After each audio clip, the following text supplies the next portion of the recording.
Hello, welcome everyone to our session Developing a Capacity Development Framework for the Water Sector, which is co-convened by the Stockholm International Water Institute, SIWI, and the Swedish International Development Corporation, SIDA.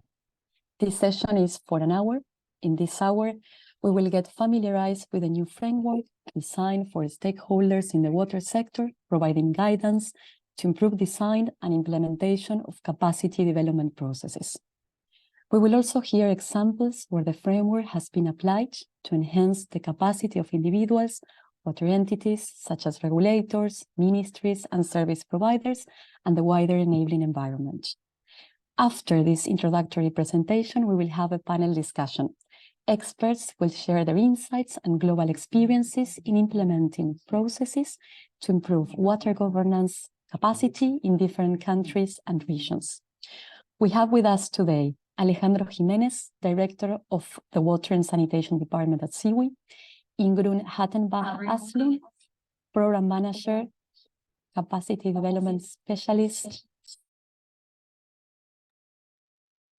Isha Kodai, Regional Team Leader for Nature, Climate and Energy at UNDP, Jorge Álvarez Sala Torriano, WASH Specialist at UNICEF, and Alison Woodruff, Principal Water Security Specialist of the Water Sector Group at the Asian Development Bank.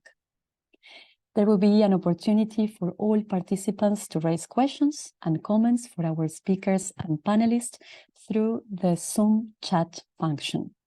During the session, we encourage all participants to share their insights. We will end the session with a closing keynote address from Gaetano Casale, Manager Liaison Officer at UNESCO IHE Delft. Good, let's begin now. I give the floor to Alejandro Jimenez. Good morning, everyone. Good afternoon, good evening, wherever you are. Thanks for being here.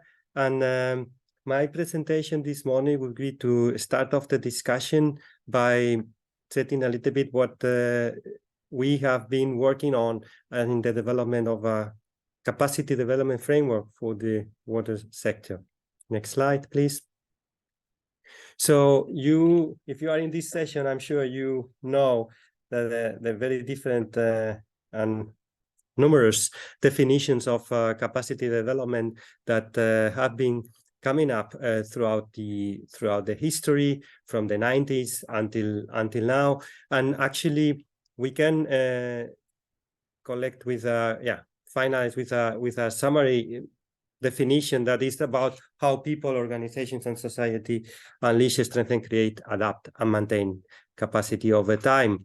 But the capacity development has different dimensions, no? And it has to do both with individuals, with the organizations, with the sector itself, and that within the wider society, as we will be seeing. And that is why different authors and institutions have been then bringing together different perspectives of this complex aspect that is capacity development. So as you know, next slide, there have been quite a lot of work on this area. And why did we think it was a useful idea to develop this capacity development framework? It's because in our experience working with multiple countries and different stakeholders, we have seen that there is a very different understanding of this term, given its complexity, and also the capacity development efforts of the capacity development program can tackle from highly individual technical skills to a wider sector systemic effort that and those could be labeled both as capacity development. So in this wider range of possible interventions, it was useful, we thought, to try to create a framework that helps us as a dialogue tool to understand with partners and stakeholders what do we mean when we are discussing capacity development together. Next slide. So this capacity development fits within the critical functions of water governance as in the framework that we developed at SEWI, but that is very much aligned with the Sanitation Water for All framework, which is a multi-stakeholder partnership that agreed on 5 building blocks that contained these elements, where capacity development is one of them. And this is because in high uncertain scenarios, developing capacity is a must, and that is what is water and water sector is confronted to, as we know very well. But next slide. Just coming to what we did to produce this framework, we had a literature review of scientific papers, where after first screening, 117 were reviewed. There were over 1,000 of papers somehow linked to capacity development. There were a lot of frameworks and approaches from different organizations, and we reviewed 24 of them in detail. This includes main international partners like the World Bank, the UK Development Cooperation Agency, the Swedish, you name it. And many organizations have also their own framework, not particular to water, but in general as capacity development. And interviews and discussions with partners and stakeholders. And out of that, next slide, please. We have a few comments to make. Now, first is that throughout time, there has been an acknowledgement of the different levels of intervention, from the more, let's say, intuitive thinking and capacity development as only a training, to wider sector and sector efforts, or everything in between, as we will see. That it is highly recognized that capacity development is a process that takes time, and that needs to be then needs to be led with local partners, with local ownership, but for those that where capacity is being built, that it has to be based on the needs and the demand expressed, has to be participatory. It has to include elements of local leadership to sustain over time. And of course, it has to be flexible and adapted.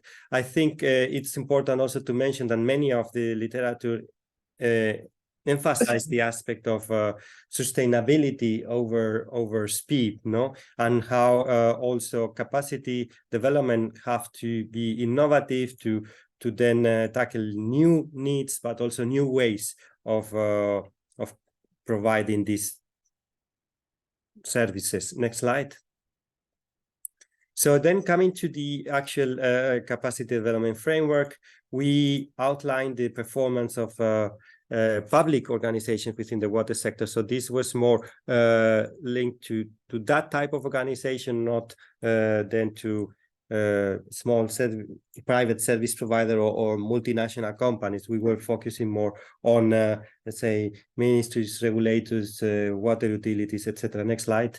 And actually, we see that there are actually 5 interconnected levels, no, that one can look at. And coming from the very bottom, it's individuals that have to change the way they are doing things, and they are determined by the values, the attitudes, the knowledge and skills, and the adaptability to changes. But of course, individuals sit within organizations, and within organizational elements that, of course, determine the performance, from the structure, the process, the vision, strategy, the overall material resources and finance that organizations would have, to the more soft aspects of culture, leadership, governance, and autonomy. And these are elements that can highly influence, for example, as a regulator, the capacity for them to achieve their outcomes they are looking for. But those organizations sit within the water sector, and they have to coordinate with others. They depend on the services provided by others, or collaborating partners in general, and also accountability, horizontal and vertical, is very important in terms of how this network of organizations can work effectively together. And we see today how this is very very important for joint outcomes. But of course, the water sector sits within the wider society, where we have different mandates and incentives for cooperation or for joint work or not. We have the human resources policies on public servants. Many of us would see how important that is in terms of turnover, keeping the institutional memory, etc. The value of water within society, which are the professionals we can also attract, and how that influences the sector, and of course aspects of wider state policies such as the decentralization and others. And of course we sit within the context of a certain country, where we have seen, for example, that as you very well know, in some countries there is absolute scarcity of higher education or in part of the country, and then of course political and socioeconomic conditions make that some people need to emigrate from their country, and that of course has a huge impact as well on the availability and the capacity of the different organizations. And not least, gender equity and gender roles also have a very important role to play, and that's something we can't undermine in terms of looking at the whole system and what are the elements that influence the capacity of the different organizations. Next slide. But of course, this has to be then linked to principles and pillars. And here we see what those that we have then used at SIWI, and for example, in the Go Water project that had been financed by the Swedish Development Cooperation Agency, and how we try to make this in practice in terms of multi-stakeholder approach, coordination to sector priorities, and anchoring local conditions and capacities, among others. I won't go more in detail because of time. I want to hear as well from the panelists and yourselves. So next slide, please. Then this capacity development framework has to be then rolled out in some way, and that is of course a dialogue process. Here we use the 5 steps outlined by UNDP that has an important experience in capacity development across sectors, and we are trying to unpack some of them in relation to what could be then their applicability to the water sector. Next slide. And just a few examples of how this plays out in practice. How many minutes do I have, moderator? So I know. 5 more minutes. 5. Okay. Next slide. I'm better off than I thought. So a couple of examples. Thinking about individual level or at this first level. So trainings, on how, for example, have been working with the GIZ on the implementation of massive open online courses on wash and infection prevention and control in schools, and for schools masters, and then how this is an example of targeting the individuals with a certain set of new skills or refreshing some of this knowledge and how to put them in practice, and also using new technologies that facilitate reaching to thousands of literally thousands of school masters in these countries with a very limited cost. Next slide. Then when we come to organizational level, there are examples such as the work that we have been doing on regulation through the WashRec approach, which was developed with UNICEF, World Health Organization, and Inter-American Development Bank, and trying to look at how the regulator is performing and what the particular elements of, in this case, of autonomy that they enjoy, because then, of course, that is crucial to see how the structure of the regulator is, whether the potential level of let's say leverage that they have on certain aspects, and that is of course critical to understand what cannot be done. Next slide.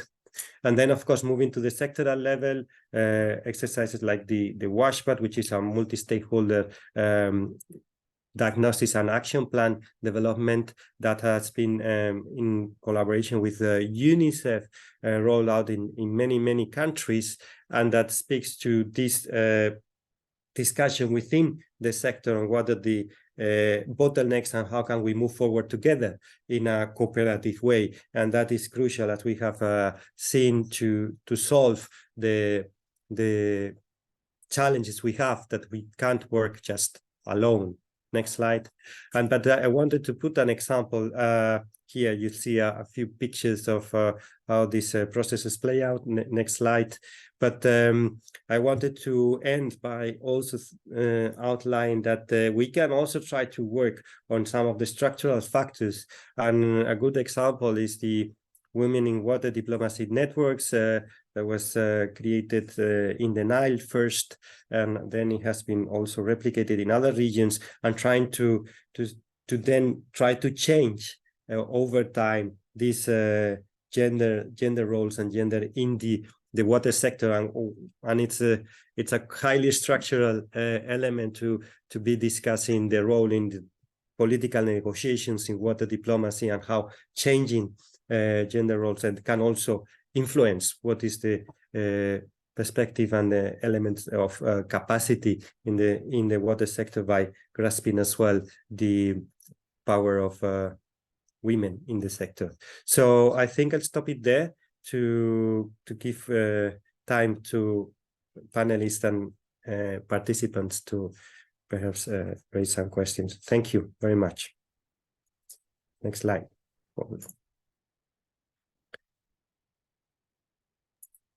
Thank you very much, Alejandro. Let's go now to the panel round. And I invite our panelists to turn on their cameras. We will go to the first question, and that's going to be facilitated by Alejandro. Thank you. Thank you very much. So we have with us an impressive lineup of speakers, as you see in the slide. So starting from top left, Ingrun Hattenbach-Aslund, Program Manager and Capacity Development Specialist at SIDA, the Swedish International Development Corporation. Welcome, Ingrun. Mr. Kishan Khodai, Regional Team Leader for Nature, Climate and Energy of UNDP. As we have said, UNDP has this particular extensive experience on capacity development, together with my other guest here, Jorge Álvarez Sala Torreano, WASH specialist in UNICEF HQ. And last but not least, Alison Woodruff, Principal Water Security Specialist at the Water Sector Group, the Asian Development Bank. So let's start with you, Ingrun, in that order. So yeah, how do you see that a capacity development framework can be useful for the water sector? You are a specialist in capacity development globally or across sectors. So how do you see that this can be useful, and perhaps how do you relate to this, and perhaps in other areas where SIDA might have been working in capacity development, and what are your reflections about this? Thank you. Yes, thank you so very much, Alejandro. I think I have 3 minutes. Yes, I really want to thank you for this presentation, and it's really discussing in a comprehensive way the complexity of capacity development. And I think it could be a very useful tool in the daily work to have as a guide, coming back to and reminding yourself about important parts within capacity development. And it's quite, similar to how we work at SIDA, but an additional aspect for us is that we want we aim for institutional development, and this means that we want to support change in policies and in norms, the rules of the game. So the capacity development is one part in it, and we always have to look at it in the bigger picture. So to be able to solve those problems, to make change happen, it's important to enable collaboration and coalitions, cross-sector collaboration, to address those complex problems our actors are faced with. And this it's also important to have this on different levels and in an early stage, this collaboration. So we see this as a system approach to find financing, to enhance environmental integration, to work with the rights perspective. Then it's very important, it's very good that the framework is highlighting commitment, local ownership, demand-driven work, because this is also one of our principles that we have to work context-specific and through locally led initiatives. And here I would like to highlight the importance that you have to build on existing structures, not to invent new ones, and you have to give actors the possibility to find their own problem, to define their own problems to solve. Power and politics in the context, yes, and you are highlighting that it's important to align to ongoing processes. So actors have to have this skill also and do the analysis to be able to navigate. Then the change requires also a broad set of skills. We all know that it's not sufficient with technical skills. You have to have a lot of skills, leadership. You have to mix and match persons in the right place and the right time. So the challenge is to find that mix when working with capacity development. Who is working with what and with whom? And to create a trustful environment to be able to find creative solutions. So then also you emphasize sustainability over speed, to work adaptive and long-term. And this is also something SIDA finds very important because change needs time.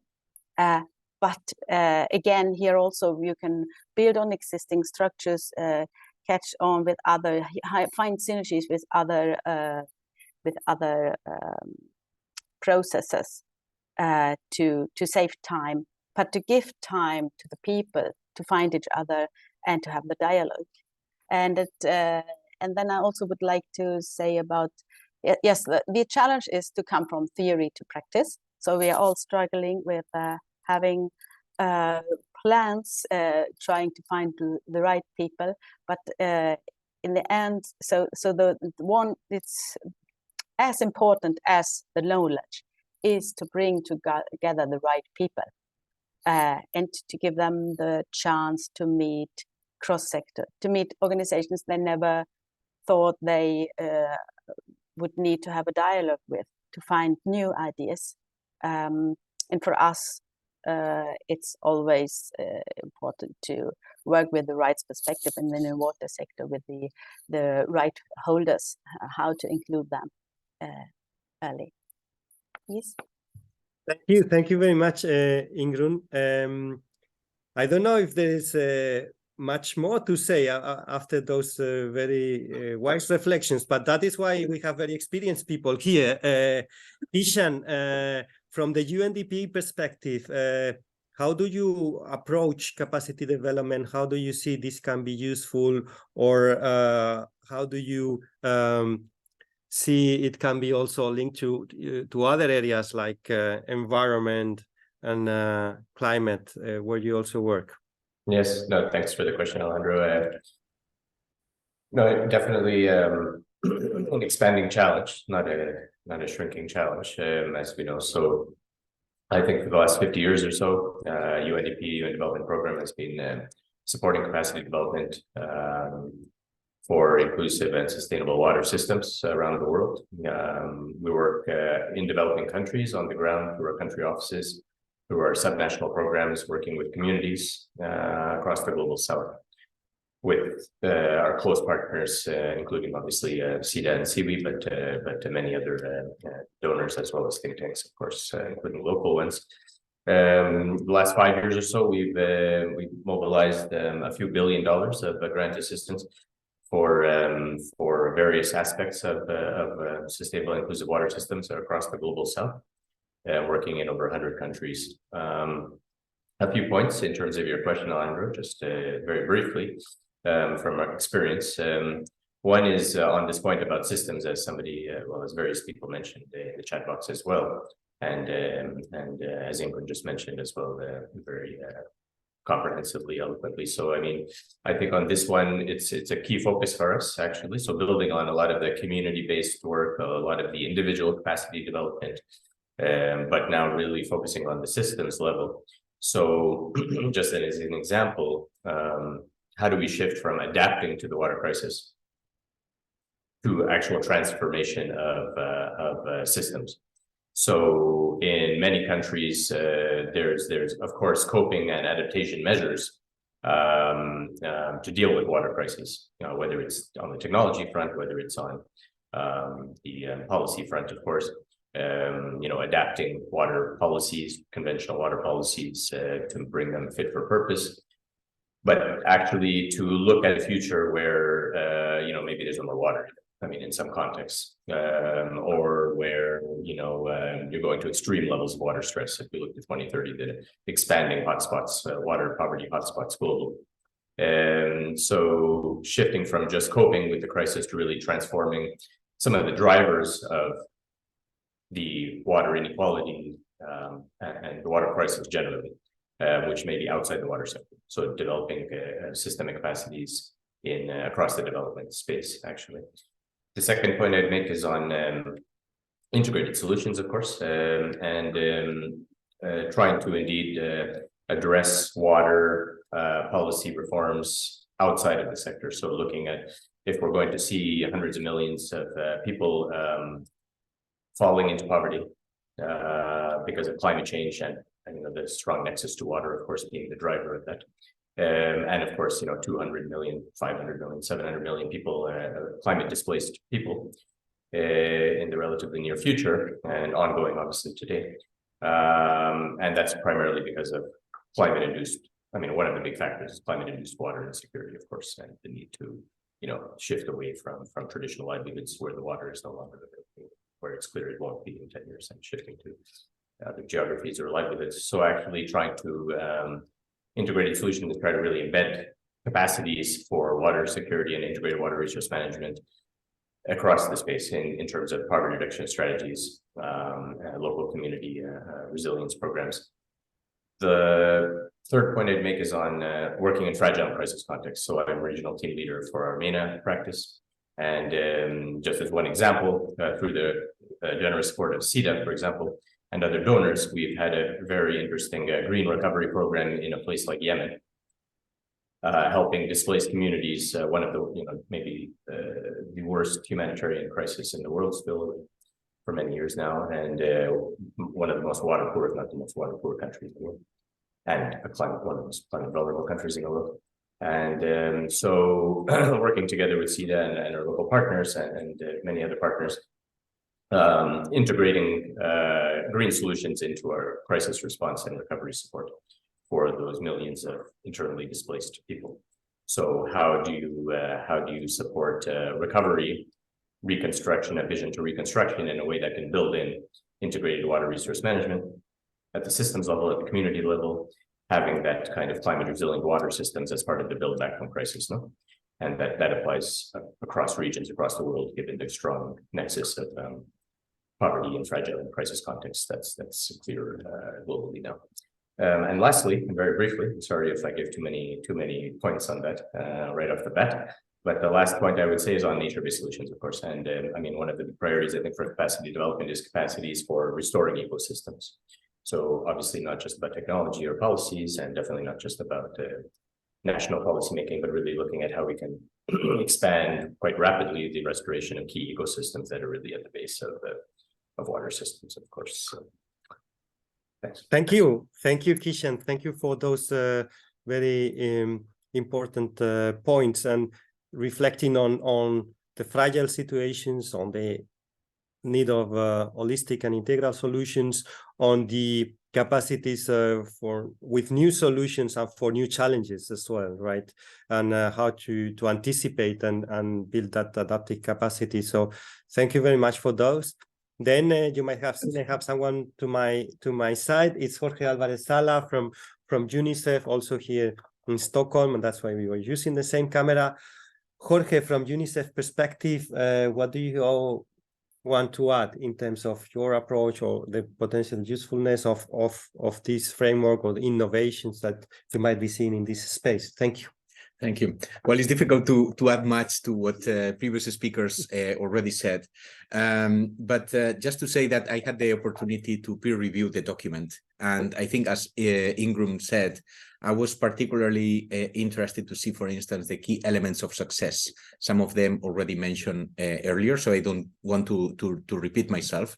But I understand that it's now available on CWIS. It's going to be. It's going to be, okay. So stay tuned. I know that in particular for those who have been following the Water Week, there is always an overwhelming amount of things that you want to follow up after the conference, but I believe that you need to really look at this document, because to me is quite useful.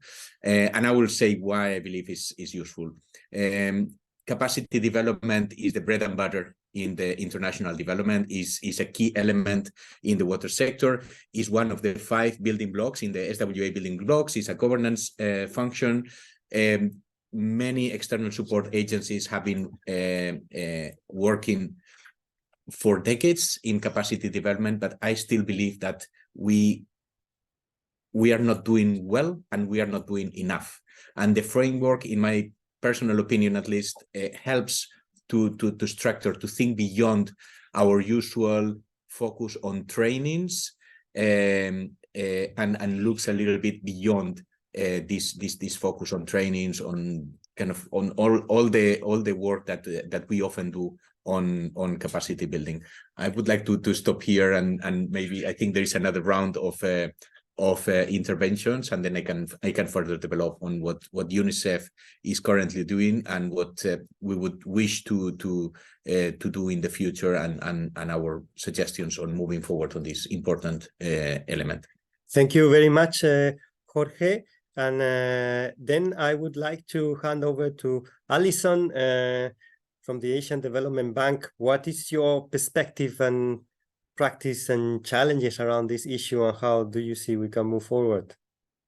Great, thanks so much, Alejandro. And I think this discussion and the framework for capacity building is actually very timely, given that events like climate change are making water sector challenges even more complex, like managing the water, food, energy nexus in the context of rising water scarcity. And so this requires more capacity, better skills, stronger institutions. So thank you for the opportunity to speak today.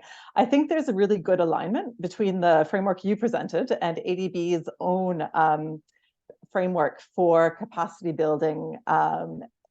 Elements like our conceptual framework emphasizes country ownership and leadership, results orientation, focusing on different entry points for capacity building, attention to the enabling environment, political economy, and change management issues. So I see really good alignment between the two.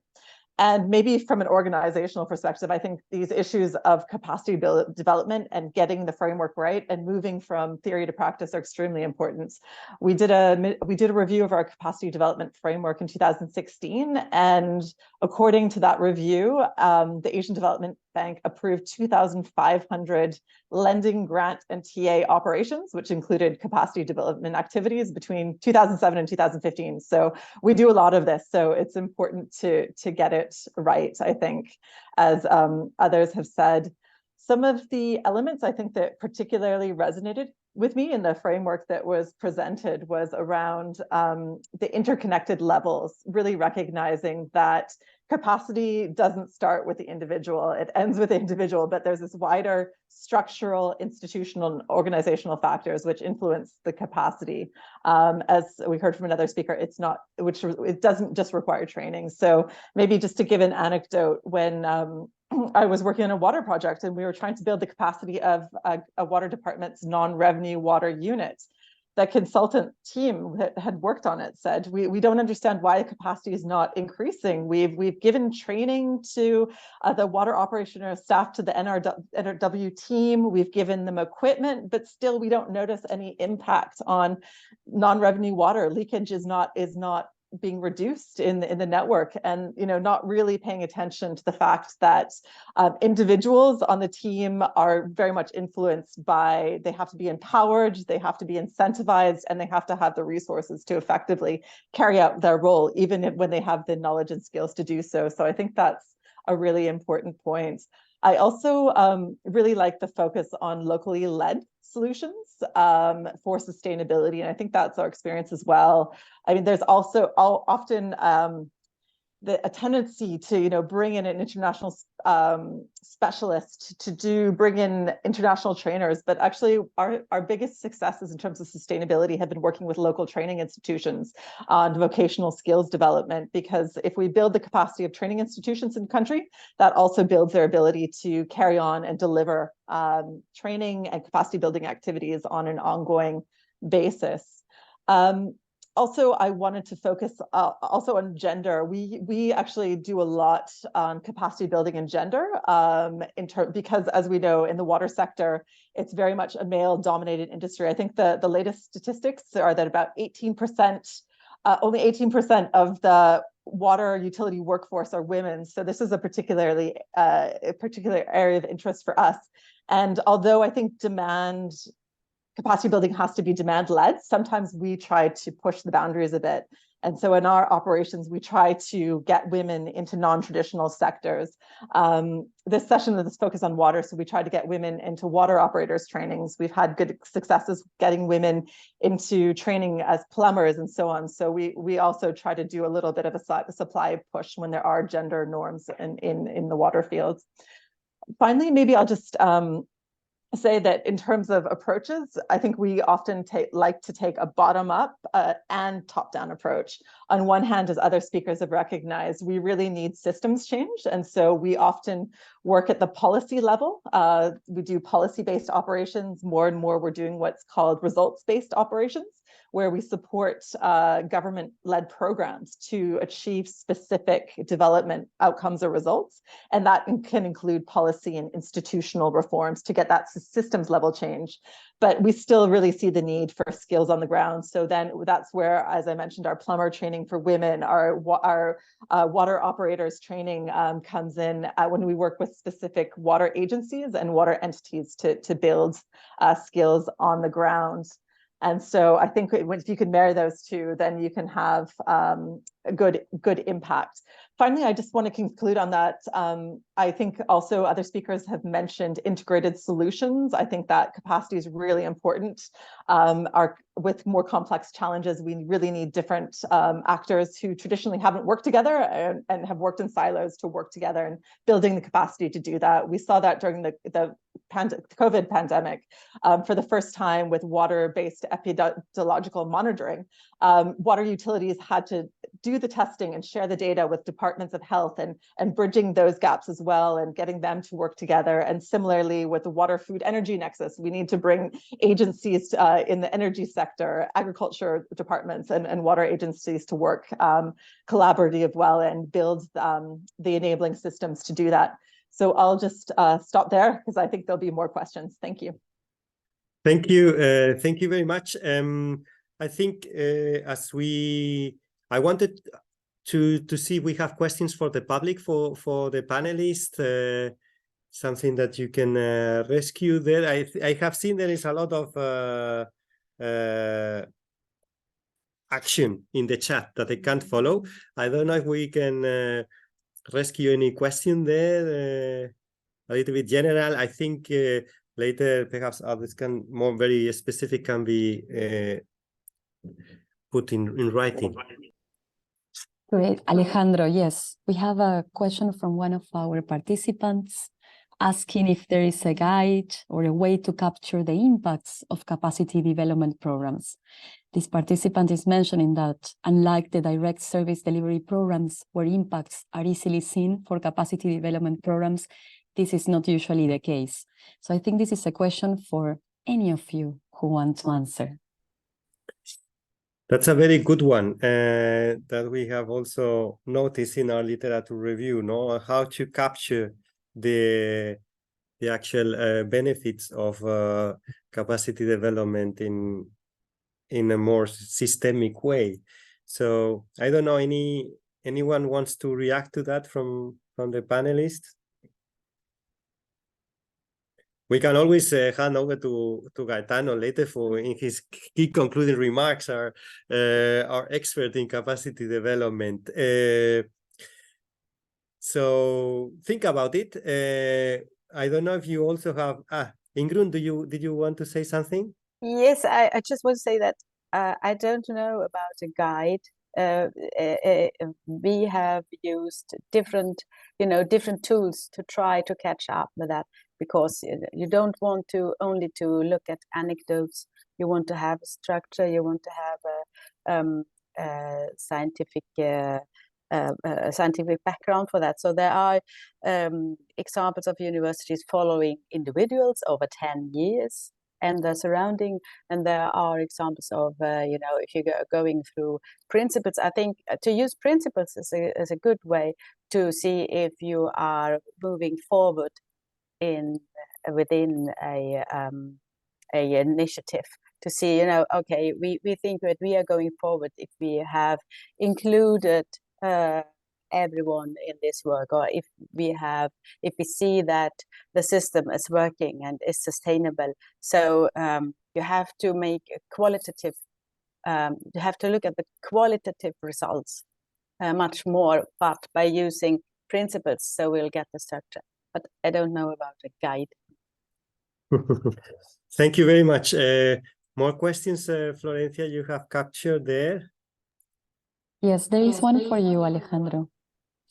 Was the capacity development framework focused more on the public sector, or was it also inclusive of the private sector as well?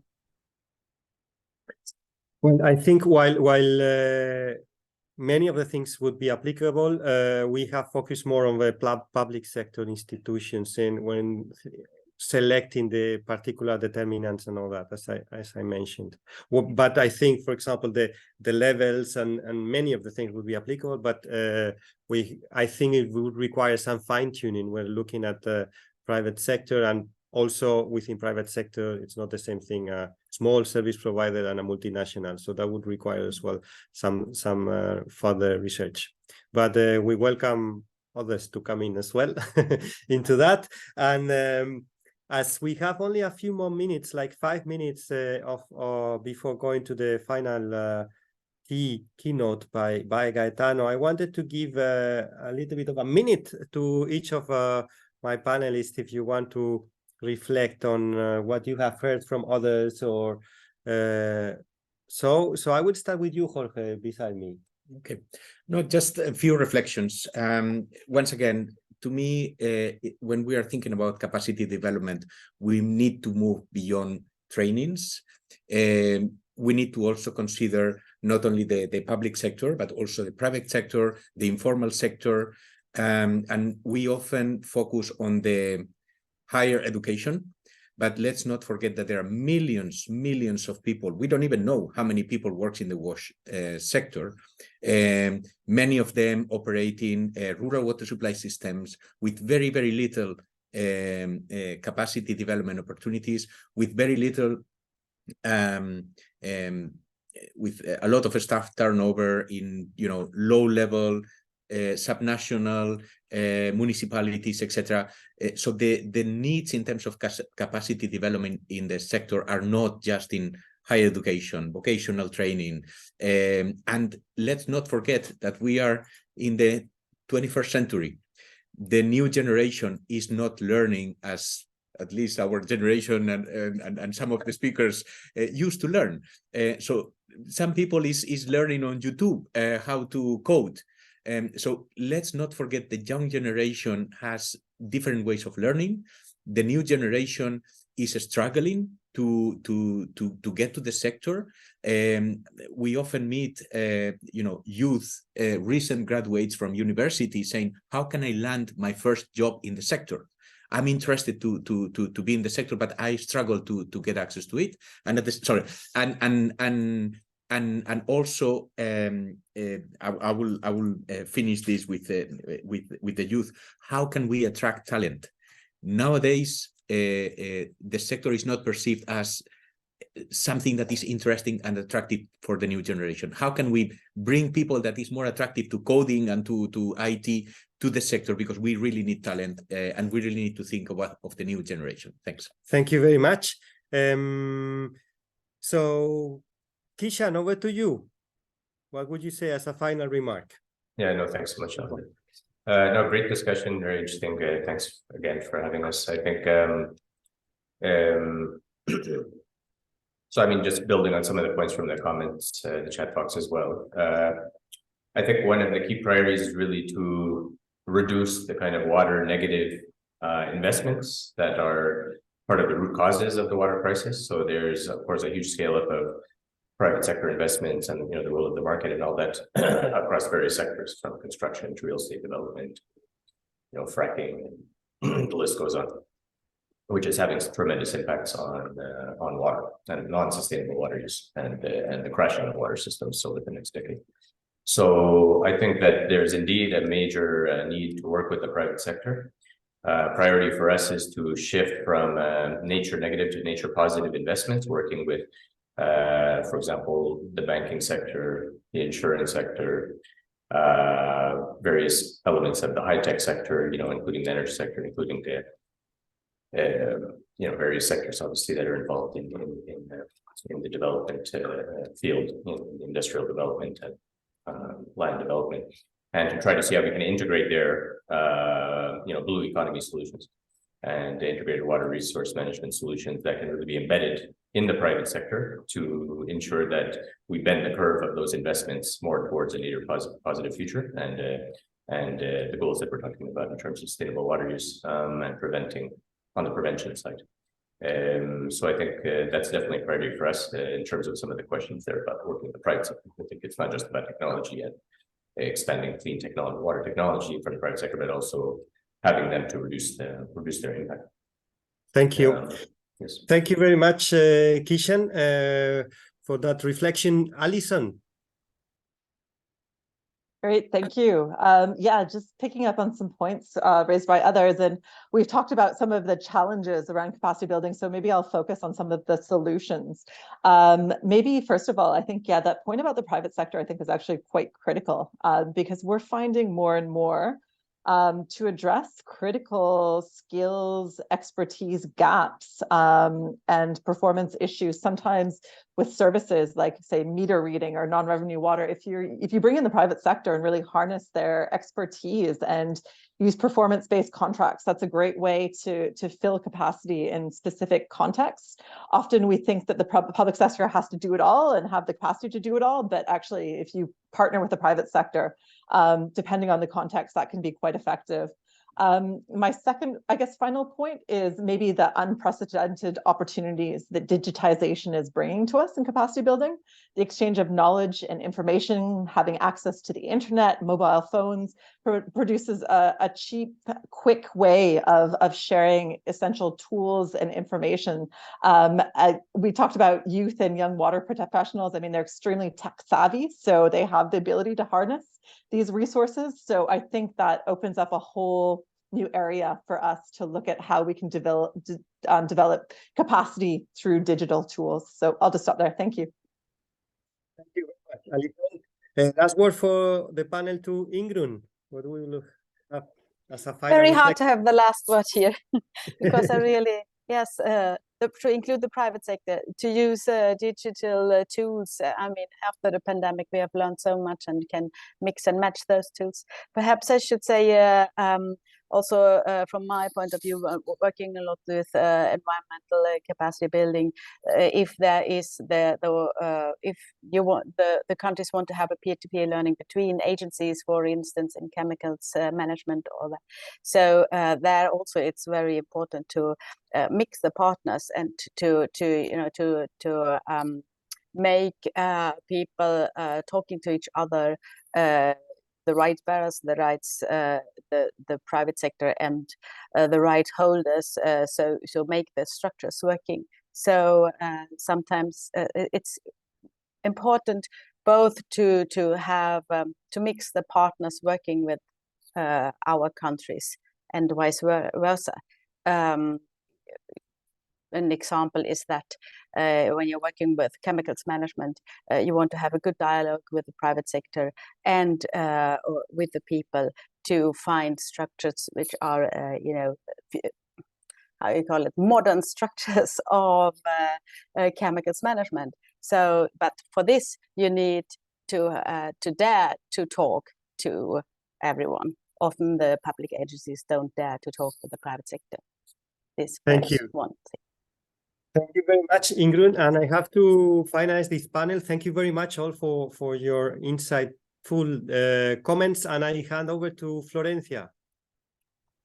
Thank you, Alejandro, and thank you to the panelists for this round. I will give now the floor to Gaetano Casale for his closing remarks. Gaetano, are you there?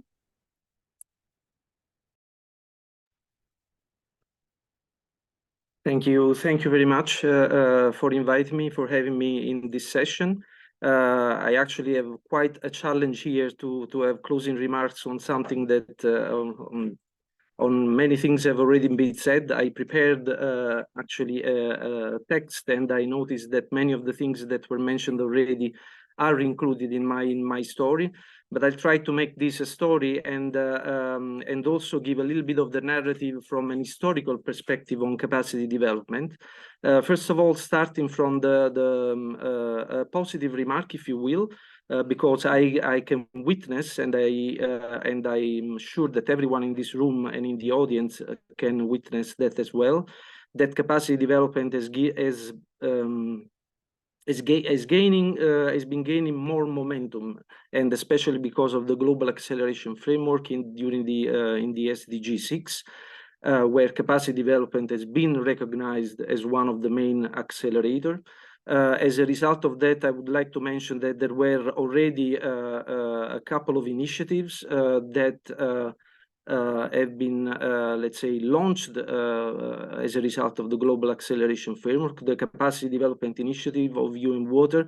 And 2 days ago, we, along with the CIWI and CAPNET, UNDP, and UNESCO, we launched the Global Water Education Network.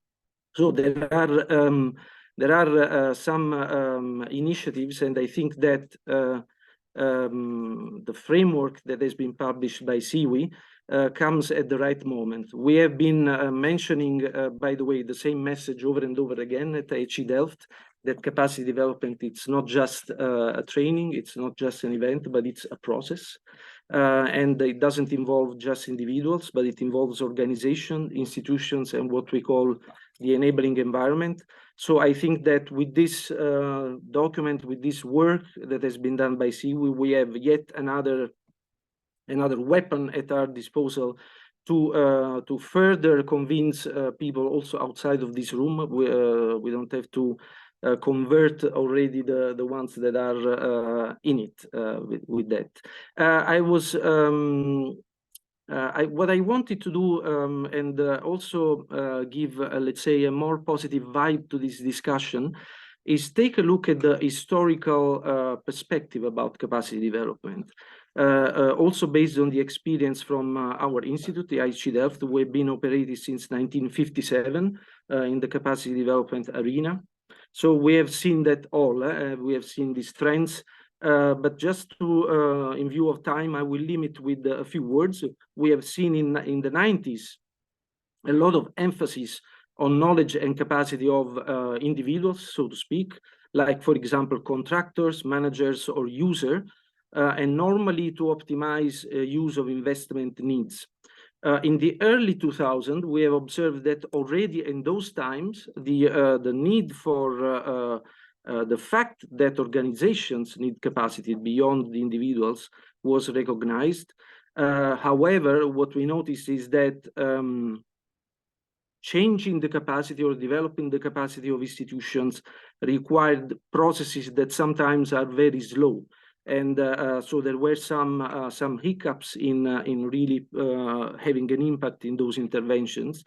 And now we see, as it's also been discussed here, the adaptive approach. So the capacity development process needs interventions that are not just at the work floor, but also at managerial level, and require regular adjustments also in view of the external environment. So in a word, like everyone already mentioned, capacity development is a process and not an event. An additional aspect that that I would like to add to the discussion, and it's not been already mentioned, it's the output-based intervention. And I think that for that part, the private sector has been mentioned. For that part, I think maybe the private sector has maybe an advantage, because of course they have to produce outputs. They have very specific goals. Normally they are very output based. An important factor that is linked to this is the scope of capacity development processes. Capacity development processes can be defined. They are not necessarily, in my view, very long term, but they can be related to even medium term kind of activities. And what I think is important is that anytime we are engaged in capacity development processes, we have to clearly define what these outputs are, so that the interventions can be adapted. I'd like to mention a couple of examples very quickly.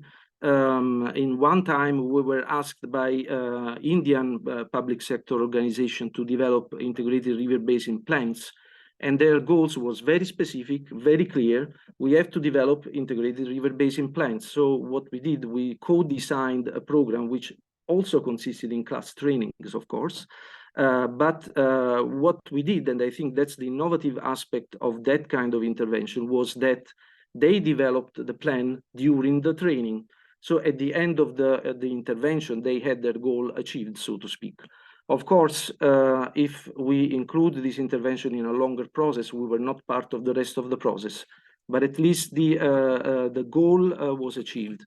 On the other extreme, we have an example in Indonesia that was concerning a sector reform, Indonesia education sector reform. So that is, of course, implies very big institutional changes. But the issue there is, of course, that the time scale is very different. We are not talking about 1 year, but we are talking about a process that eventually, with this adaptive approach, took place over 2 decades. We can discuss, of course, more in details how you actually follow up as a capacity development provider on this kind of processes. And maybe if I have 30 seconds in the end, I'll tell more about this.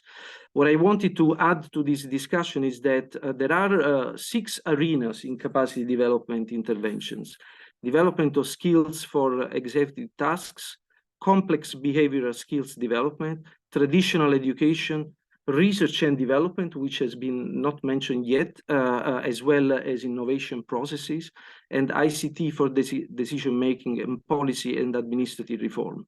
Capacity development intervention should be a mix of one or more of these different arenas to be effective, the way we see that. And another key point that we see for the future is how to build effective partnerships. We have so many individual organizations, we have heard so many of them in this session, but also outside, that do their own capacity development. The Global Water Education Network tries to build a community where water education is treated as one process, as a commonly joined, let's say, topic. Thank you. Yes, Daniel. I know. I have to, maybe if I can make a very last remark. If we're talking about capacity development interventions, we see the local ownership, it's very important. And we see ourselves not anymore a capacity development service provider, but facilitators. We help others. But if we're talking about long-term perspective, we also need to find a way to put resources to support the long-term perspective. We are talking sometimes about decades. So some food for thought about how financing can work to that extent. I give the floor back to Flor.